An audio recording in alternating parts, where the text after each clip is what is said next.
It's time to point out more errors with 11th edition of 40k. Once again, this is not to suggest the rules writers should be hated on. I don't want to be part of a Matt Ward situation. Ask in the comments if you don't understand that reference and someone will explain. Please do not express your desire to flay and wear the skin of clearly under-supported staff. We are annoyed with Games Workshop and the poor rules release, not their replaceable employees. You are not a Night Lord. Night Lords are not aspirational figures. They are plastic figures. The difficulty we have with rules lies with Games Workshop collectively. There is a limit to how much you can say, oh yeah, well obviously it goes this way. It's so easy it doesn't need a fix. Because, oh well, obviously Cult Ambush is meant to work the same way as 10th edition. Bring back the bodyguard but not the character. But the rules are explicit that you can't use Cult Ambush on a unit unless every model has it, and the characters don't have that ability, and units are all one unit from the start of the game, so generally no is the consensus. Unlike abilities that work with objectives. Objective markers are what a lot of abilities interact with. Sisters of Battle, Defenders of the Faith, Neophytes, Planned Generations in the Making refer to objective markers which still exist in 11th edition and are called objective markers. They are the 40mm tokens that are not within terrain. Those are objective markers, but we accept that abilities referring to objective markers should also apply to terrain objectives. One person's idea of common sense with the rules will not match another's. This is why we need some fixes from a central grouping that we call Games Workshop. The sooner these sort of problems are fixed, errated and FAQ'd by Games Workshop, the sooner I can make worthwhile videos. I could make some Genestealer Cult videos, but if Cult Ambush changes in 2 weeks, a lot of the advice about army construction and resurgence points is instantly redundant, and it would be days rather than years before I check my notifications to see, please remake this video comments. I understand why roosters wake up and scream. Would you believe I'm trying to take a more positive outlook on these rules? You can play games with them, and there should be lots of fixes coming soon. The disappointment is the number of errors to cover. I might have overdone it with a 40-minute video in one go. Last time, which is 3 years ago, when there was a massive change from 9th edition to 10th edition, I did an 18-minute video, an 8-minute video, and a 16-minute video, so I've already done 3 videos worth in one, and yet there are more errors. Hopefully this video is shorter, and we can have fun laughing at the silly rules mistakes and take a ponderance at some of the edge cases. And sometimes the only way you learn the rules is by stating them and getting told the answer. When do stratagems and abilities end that don't state an end time? It's at the end of the phase when they were activated. This is hard to find on the app. Well done to the people who did find it, but Games Workshop, how hard is it to add that line until the end of the phase? We're being positive. Oh, you love it when I'm unhinged. Today the tonometer is in the middle between light-hearted and slightly silly. This will be informative, this will be heartwarming, this will be amusing. I'm just prepping you to answer those YouTube surveys you get after watching a video, and this will be the beginning of the video. You want me to talk about the tiger shark? Well, it's more like a tiger whale. Its base is 160mm. We know because it's not Legends. It's Imperial armor, so it has a specific base size in the tournament base size guide. And 160mm is just over 6 inches. The setup distance for an ingress move, which is the only kind of move they can make because they're an aircraft, so they have to come onto the board from reserves. The setup distance is 6 inches. So you have to put the base on larger than the 6 inches, and if you have to go over the setup distance, the penalty is you cannot shoot or charge. It was never going to charge, but it was going to shoot, and if it can't shoot, it doesn't mean, oh well, next turn it can do stuff, because as an aircraft, at the end of your opponent's turn, it leaves the board. So it didn't do anything. It turned up, didn't shoot, then left. And next turn, it'll turn up, not shoot, and then leave. It's an endless loop of not using 315 points of stuff. Speaking of aircraft, yes, there are more aircraft that can do something when you fly over the enemy, which they don't do anymore. I covered that in my first video. The Custodes gunship has bombs, the Dark Angels have a flyer that doesn't drop things anymore because it's not going to fly over anyone. The Tyranid flyers have big claws to go into combat, but as aircraft rather than hover, they're not going to go into melee to do fighting. They can't deliberately charge. The solution for those examples may be to stop them being aircraft and have them as hover and flying, because aircraft are a core part of the game, even if some people think they are legends. Speaking of things that people think are legends but are not, Imperial Agents. Yeah, the Imperial Agents only have 3 detachment point detachments available, and a rule that lets you take any one detachment regardless of detachment points has been promised, but maybe only for doubles. It depends how you read it. We'll find out the intention soon enough, as with many of these rules.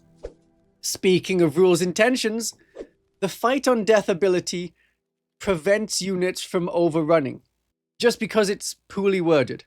So 2 units charge the same unit that's going to fight on death. The first unit wipes them out. The second unit cannot make an overrun because they are still in base contact with the Fight on Death unit. Fight on Death models are not taken off the board.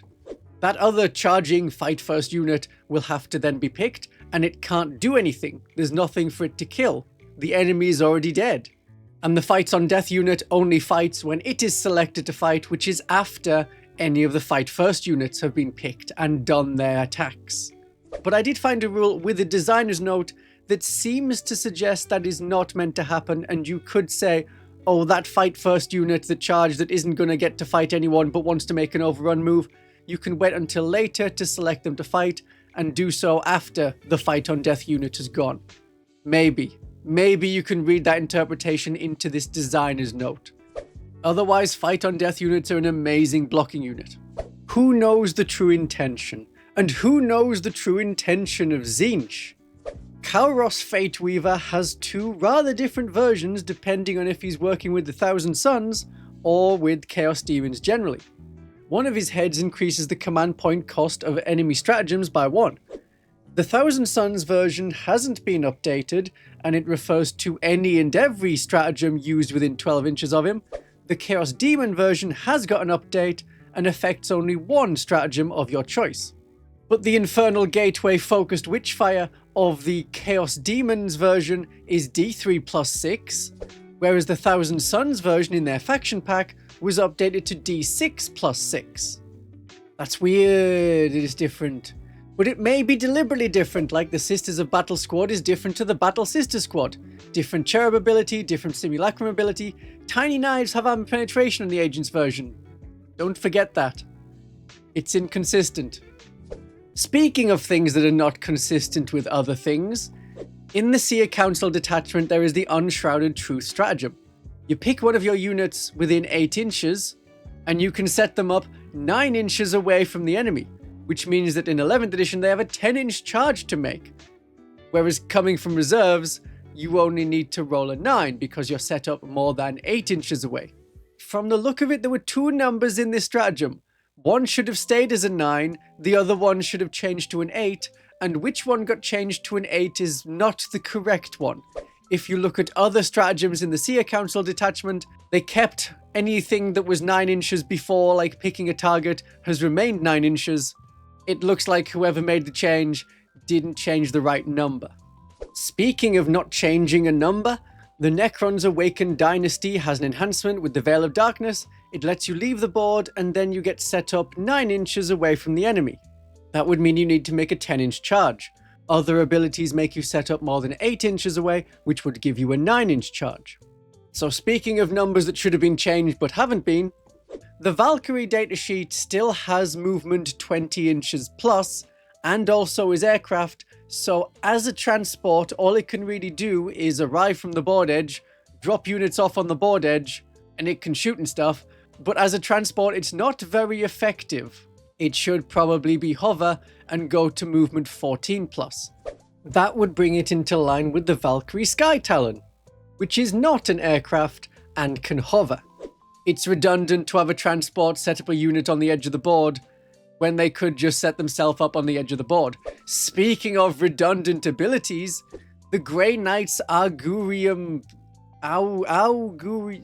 That task force stratagem, aggressive anticipation, does the same thing as Psychic does, which nearly all of the Grey Knight's units have as an ability. Although firing anything that isn't Psychic keyword will still get the effect. So the Stormbolters, they can ignore the -1 ballistic skill to shooting in cover, but any stuff in the fight phase is not going to do anything better for the unit apart from a Chaplain? Chaplain's Crozius isn't Psychic. Tiny close combat weapons on the heavy weapon guys. But I think pretty much everything else is Psychic, since the target of this stratagem has to be a Grey Knight Psychic unit. We'd covered a lot of other abilities that are stacking before. Stuff like Stealth and the benefit of cover, they don't do anything together because Stealth is the benefit of cover. So speaking of things that I sort of touched on last time, but I could go much further with, when I talked about the Brood Brothers Auxiliary Detachment, they have a stratagem that lets you ignore Overwatch, which doesn't really work because the window of Overwatch has passed. I neglected to mention some other minors, the Chthonic Berserkers.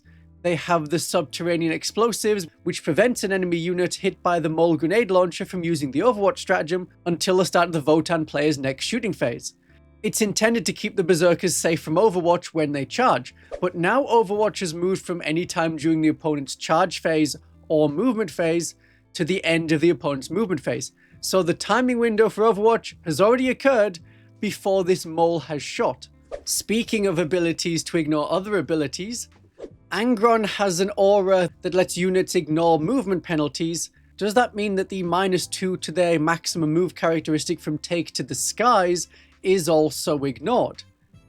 I would say yes.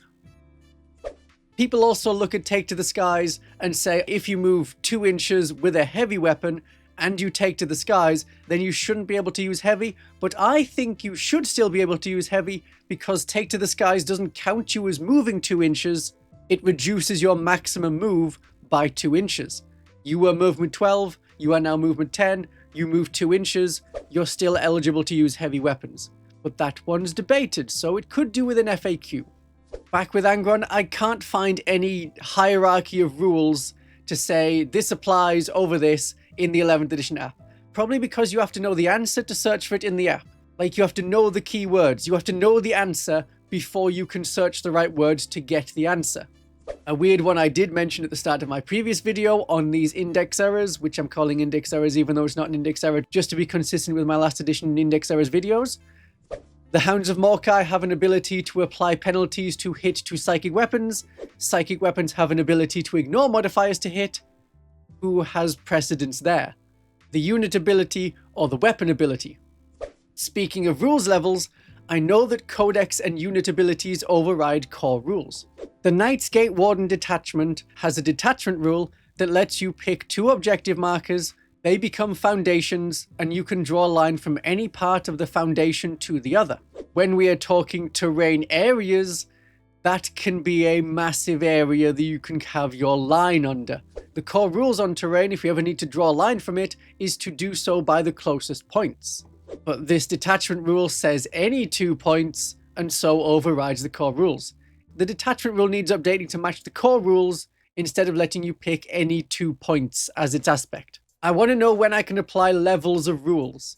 And speaking of, you will need paints at some point, maybe right now. Golden Maple has a lot of paint sets and they are heavily discounted. I have a link in the description. The fun exploit is you can stack my discount code on top of the existing discount to get another 20% off. So it's nearly 50% off the original price. And that discount code should work on any of their products. I mentioned the paint set because it can be double discount rule stacked. Their dropper bottles are the same kind of paint you're familiar with, and they paint just as well as Model Color or Games Workshop paints. You don't need Games Workshop paints to paint Warhammer models. The lids have a child protector, so if you try and unscrew it, it doesn't work. You have to press down and twist like some medicine bottles. Maybe your child drinks Null Noil, but they won't be able to drink the very normal and clearly named Purple and Bright Red. I appreciate having normal color names instead of something like Azuramni Gleam. Don't know what that is. And though I haven't tried it, the paint should also work with an airbrush. So you can get some good discounts on your computer or on your mobile phone. Speaking of things on a mobile phone, let's talk about the Games Workshop app. Now, most of the time, I wouldn't care about the Games Workshop app. I would recommend other things like War Organ or New Recruit.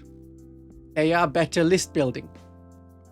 But because in 11th edition, the core rules in full are only currently available on the app, and not in the core rulebook, and not as a PDF, we have to talk about the app.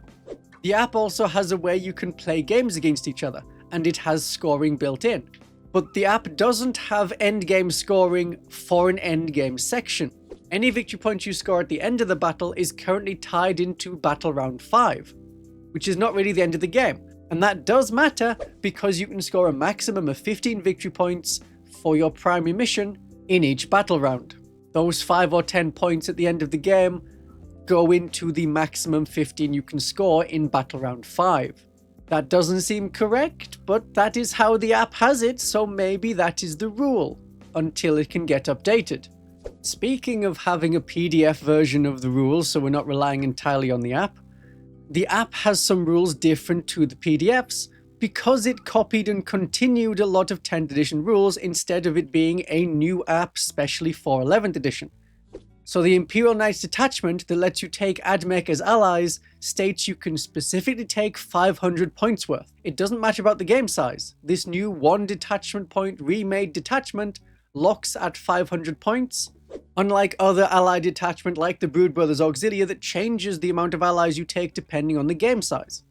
However, in the 40k official app builder, the amount you can add before getting an invalid list warning does change based on the game size, even though the detachment says 500 points. This is because it's using the information of the 10th edition version of this detachment, which did scale depending on game size. Speaking of points values, is 1500 points Incursion or Strike Force? In the first Q&A, Incursion appeared to be the answer. They said Strike Force and then described Incursion, but the app has it as Strike Force, the same as last edition. The edition the app's rule set was built for. If you put in Incursion, you don't get enough points. Only by selecting Strike Force 2000 points do you have enough army construction points to get that green tick to play 1500 points. And with that comes all of the other aspects of Strike Force. Or the app can be very different to what the rules actually are. Or mildly different. There's a difference. The point is there's a difference. My Devastator Space Marine Sergeant has a Stormbolter and a Power Sword. I can't give him a Stormbolter on the app. That's a missing option. And it's there in the codex as an option. Speaking of differences between the rules and the app, even though these rules are on the app, the rules simply say that epic heroes can't be given enhancement. It lacks the usual words of an epic hero unit or a unit containing an epic hero model. So you would think, okay, well, you can't have a unit upgraded with an enhancement if there's going to be an epic hero in that unit. But the app lets you do that. You can upgrade a bodyguard unit and then attach an epic hero who will also benefit from the upgrade enhancement. You can also do it the other way on the app, attach the epic hero to the unit and then upgrade the bodyguard unit with the enhancement. So it's not like it's an order thing that's confusing the app. Another thing you can do is attach a second character, a support character, who has an enhancement, which will benefit all of the models in the unit, including that epic hero. But some enhancements that let you attach to units don't work in the app. There's a Murder Mind enhancement that's meant to let a Crypt Tech join Destroyer Cult units, but the app doesn't let it join Destroyer Cult units even if it has that enhancement. Speaking of the app not letting you add characters to units, the Eldar are meant to have a Farseer join a Warlock Conclave, the Warlock Conclave and Farseer can join Eldar Guardians, and something like a D-Cannon weapon platform can join those Guardians as well. Even though the rules to let each unit join the Guardians is there, the Warlock Conclave and the D-Weapon cannot attach to the Eldar Guardians in the app. So that doesn't let units attach to other units. The Death Guard have a problem as all of their characters are leaders, none of them are support. Converting some characters into support has been totally missed for this faction, and that needs to be updated.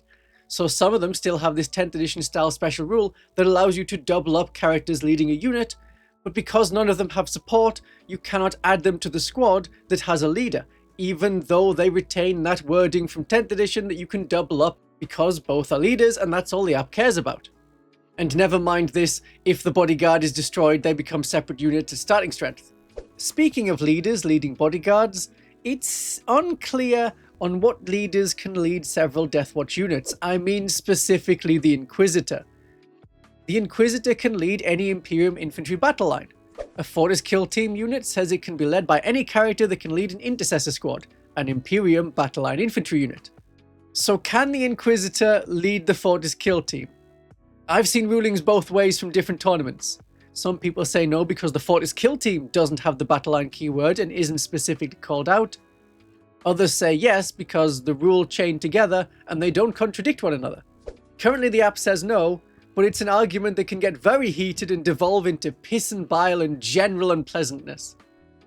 And speaking of the way that rules have been interpreted in 10th edition compared to 11th edition, several rules that were there in 10th edition and fixed problems have not been continued into 11th edition. Continuing with the Deathwatch, when the Deathwatch got their second index, the mission tactics rule was added as an army rule to a lot of Deathwatch units. The idea being this was to mark these units as being able to use the mission tactics of the Black Spear Task Force detachment. It should have been a key word, instead it was an army ability. So strictly speaking, regardless of detachment, they can use the mission tactics rules on top of any other detachment rule they have. We had an FAQ for this. It was introduced in February 2025, and it said, yeah, you got mission tactics, but you don't use mission tactics outside of the Black Spear Task Force. That has gone. It's not in the Space Marine faction pack or the Deathwatch faction pack, and the app shows you the mission tactics detachment rule regardless of detachment. It's not meant to be this way, you really shouldn't play it this way, but if the FAQ stopping it has been deleted, are we to interpret that the correct way is to always use mission tactics? Probably not, but we had a fix for this. It also took a while for the Tournament Companion to update the base size of the Red Corsairs Raiders and the Red Corsairs Reeve Captain. The Reeve Captain is listed as being on a 32mm base, then eventually was fixed to say 40mm, whereas the Red Corsair Raiders are listed as being on 40mm when they should be on 32mm. That has reverted back to its previous version in the most recent Tournament Companion. The Reeve Captain is on a 32mm base when they shouldn't be, and the Red Corsair Raiders are on 40mm bases, which is not what the models come with. Speaking of infantry and characters and bases and therefore moving, Primarchs and Belisarius Call used to have rules that let them move through walls, like they're infantry, but they're not infantry. They need the mobile keyword. That's all they need adding to their datasheet. And it's an odd thing because they don't have it, whereas Thulia Gould does have it. That is an ability of hers that continued into 11th edition, almost like that character was built with 11th edition's rules in mind, whereas all the others were forgotten. Speaking of forgotten rules, as we are in this section, pivoting is free. It doesn't cost you any additional movement to pivot, but you pivot around your center, if the model doesn't have a base. If it has a base, you rotate around the base. So a Venom could get more distance by turning 180 degrees. Are we going to see silly things like those particular models facing backwards out of their deployment zone, so that they can move and rotate and end with their nose sticking where it shouldn't be? Will we see Dark Eldar Raiders on their side before they turn 90 degrees and then move much further out of their deployment zone? Thankfully, this is not coming up in the charge move because you need to roll enough to cover the distance between your model and the enemy.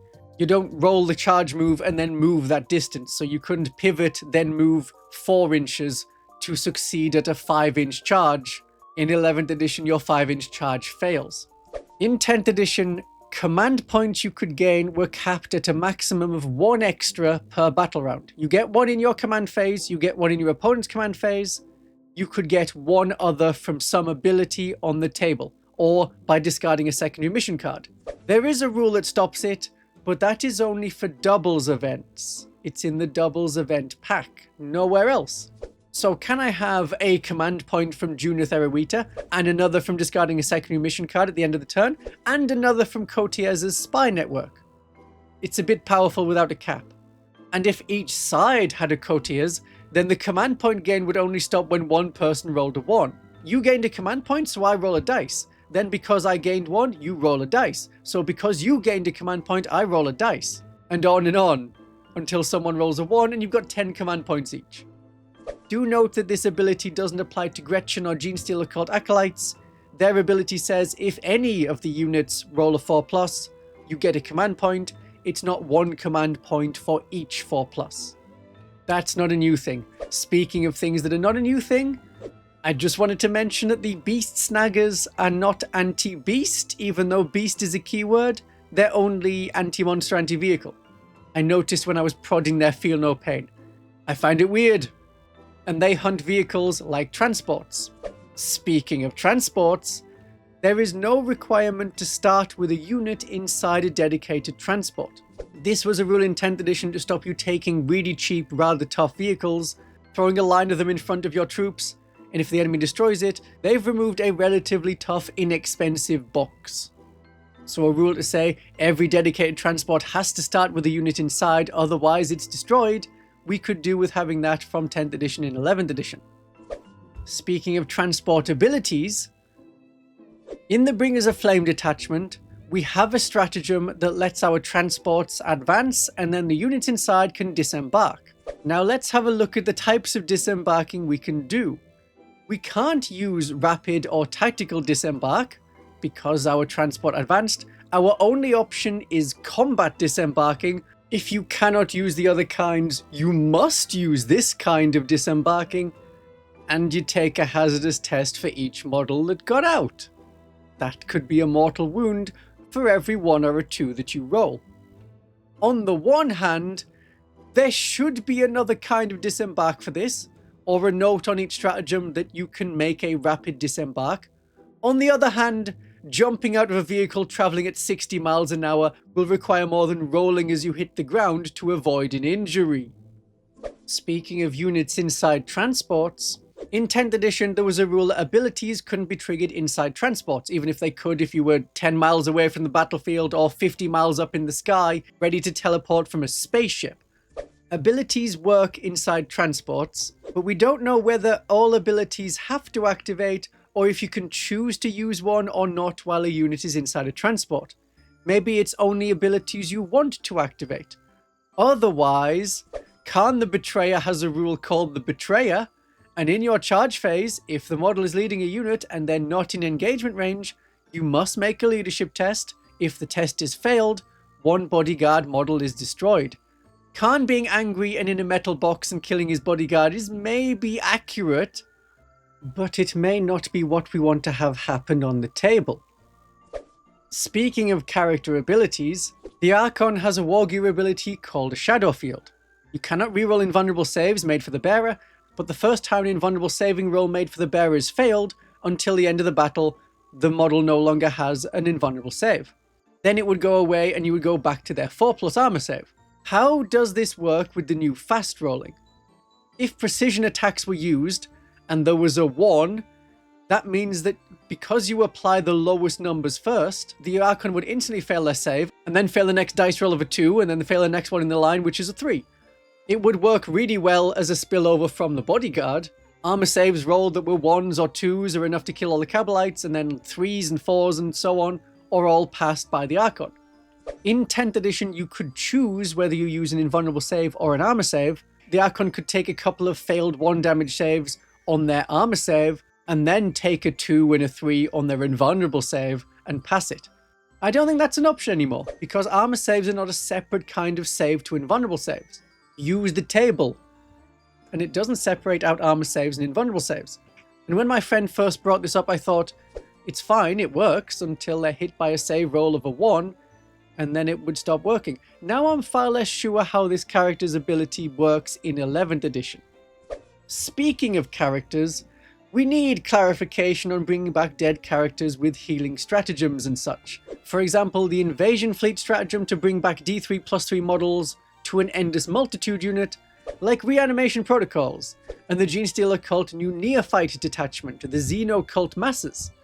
Can we bring back the characters? The Thousand Sons have the Ritual of Regeneration Enhancement, Curse of Life. The wording refers to two different things. The ability of the detachment refers to units, the enhancement refers to models. It says when this model heals as a result of the detachment rule, you can add 3 to the number of wounds healed. So, rules as written, it only applies if the healing is going to affect the Psyker model, and healing in the FAQ of the app is only about healing that one model, but it's perceived that it should apply to any model in the unit, and you can heal multiple things. Necrons are the obvious one. Super powerful reanimation protocols keep returning that Cryptek to the Wraith unit, no matter how many sniper shots or epic challenges happen. I know people have pointed to this FAQ in the Necron faction pack and it says, aha, it doesn't work once they're separate, but that was a 10th edition FAQ to say that you can't use something like the Resurrection Orb or Protocol of the Undying Legion if all of the Necron warriors are dead and the Lord is left alone. Because in 10th edition, they instantly become separate units. Dead warriors, alive Lord at full starting strength. You could only use the stratagem and abilities on the unit that had at least one warrior left with the Lord. Regular reanimation protocols still function as normal. Reanimation protocol says you activate reanimation protocols. This FAQ is about stratagems and abilities that trigger reanimation protocols outside of actual reanimation protocols. In 11th edition, bodyguards can reanimate their lord, lords can reanimate their bodyguard with regular reanimation protocols because units, characters and bodyguards, are one unit for all rules purposes from the start of the game. It's a better way of doing bodyguards now, but Games Workshop needs to untangle the stitching threads that covered these rules and really get rid of this FAQ. Or they could add yet another rule that says ignore FAQs that mention splitting into separate units. 19.01.01. If there's a rule that's there, and you don't think that rule should be there, there's now a rule that says get rid of that rule. We want more rules in the new edition, not fewer. Do you know how much we've paid for the new rules? We want our rules worth. Speaking of precision, a change from 10th edition to 11th edition is you can only target one character model rather than character models in general. So with 2 characters in a lot of units in 11th edition, you get to kill one of them, not continually hit characters. And now seeing the character, only one model in the attacking unit that is shooting needs to be able to see the character, and all of the weapons firing at the same time with precision can hit the character. Seeing it in 2nd edition style is best with the Battleotron. One of our eliminators can see the character, so all 3 of the bolt sniper rifles can shoot at the character model. But of course, the sergeant would want an instigator bolt carbine, which is also precision. In that case, as I understand it, we are on a different attacking profile, and if the sergeant model can't see the character, they can't precision that character. That's super weird. It should be that precision works on a model by model basis. And I don't think it should be limited to attacking one enemy character. Speaking of precision, in 10th edition there was an update to the rule about precision and devastating wounds. That if there were any mortal wounds or devastating wounds caused by an attack which had precision, the devastating or mortal wounds also have precision. So if the Palatine used her Rapturous Blows ability which causes mortal wounds on top of normal damage, the mortal wounds also had precision if she had precision from something like Epic Challenge or St. Eleanor's Blade. In 11th edition, currently, the mortal wounds come separately and are applied to the unit. That doesn't seem right, and we had a fix for that in 10th edition. Speaking of mortal wounds, I can't find any rule about modifying devastating wounds and mortal wounds. Do mortal wounds get modified by the -1 damage or half damage and such? I can't find anything in the app. Speaking of damage, if a psychic person like Kalros Fateweaver is in their damage condition, is the psychic tag able to ignore the penalties to hit? Because I can't find a tier of abilities. Some of it is obvious, but as I've said, that's relative. A unit ability should trump a core ability. If you can fire Overwatch on a 5+, that should trump the snap shooting that says it's only 6+. As long as those snapshots come from the Overwatch ability, you should hit on a 5. I don't think that's really something that people are seriously debating. Other than, strictly speaking in words, none of these things work, but you know that they work the way that they're meant to work, that you do hit on a 5+ with Overwatch. But think of these from the perspective of someone who's new and just starting in 11th edition, rather than trying to be a rules as written jerk to exploit rules. Think of the Swooping Hawks. They have an ability that says they can't use the grenade stratagem in the same turn as they use their grenade pack. There is nothing stopping them from using the explosive stratagem. Someone who's been playing a while will know that grenades in 10th edition does the same thing as explosives in 11th edition, and so they should be synonymous. New people won't know what the grenade stratagem is. Wherever it is, they know they can't use it, but there's nothing stopping them using the explosive stratagem, which is a different stratagem, as per it having a different name. It's more difficult when there's a stratagem that has the same name. So if there's an orc unit that can use Crushing Impact for 0 command points, is this Crushing Impact in the core rules, or is it Crushing Impact in the Bully Boys detachment? There are now 2 stratagems with exactly the same name. Or a rule may refer to something that isn't there. The Charybdis Assault Claw has Deadly Strike. It should have Deep Strike. It hasn't been Deadly Strike since 9th edition, when it had a description of what Deadly Strike was, and it had the same wording as what we now know as Deep Strike. Now there isn't even that wording there, they just have the Deadly Strike ability, which doesn't exist. I know you can get silly with it.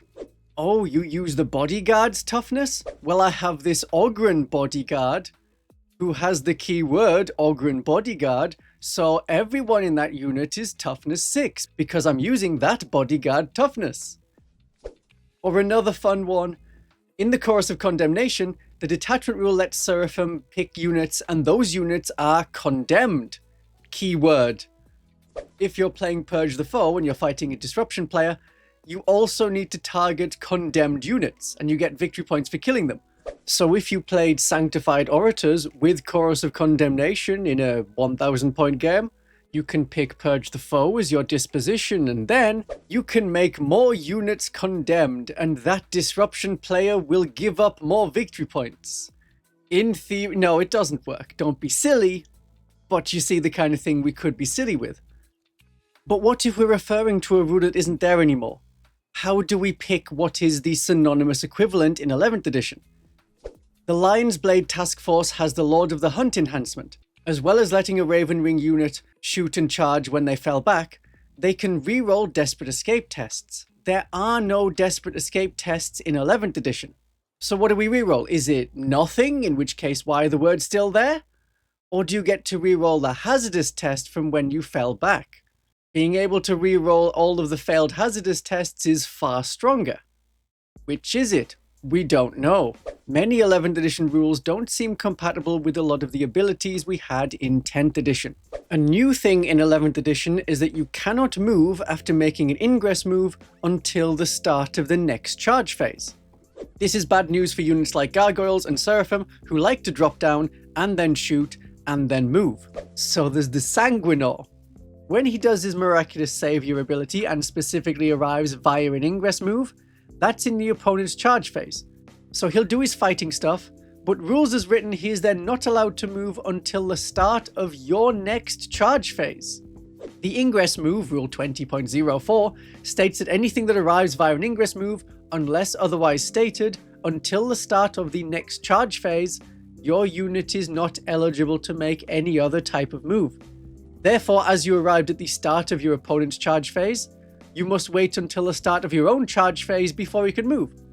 It seems unusual, and his fight first doesn't let him fight first, because the opposing charging unit can be picked first. But assuming he survives, assuming he gets through the combat, in the Blood Angel player's next turn, he can't be moved in the movement phase. If there's nothing around for him to charge, he's not going to charge in the charge phase. He's going to stay there and get fly swatted away in the enemy turn, before he could do anything else. His points are the same as last edition. See, there's just a few more errors, and that didn't take all too long. I am not looking at how long I've been recording. I'm not. The real video length test will come once the first FAQ errata comes from Games Workshop. Is my video covering that longer than the errors video that explained the errors? Or will I quickly say, yeah, most of it's still broken. You had one video to watch Games Workshop. Well, actually, you had 2 videos to watch Games Workshop. This is the other errors video for 11th edition of 40k. It is longer than this one, I think. Have fun with it, come up with temporary solutions with your gaming friends, and have a great day of 40k.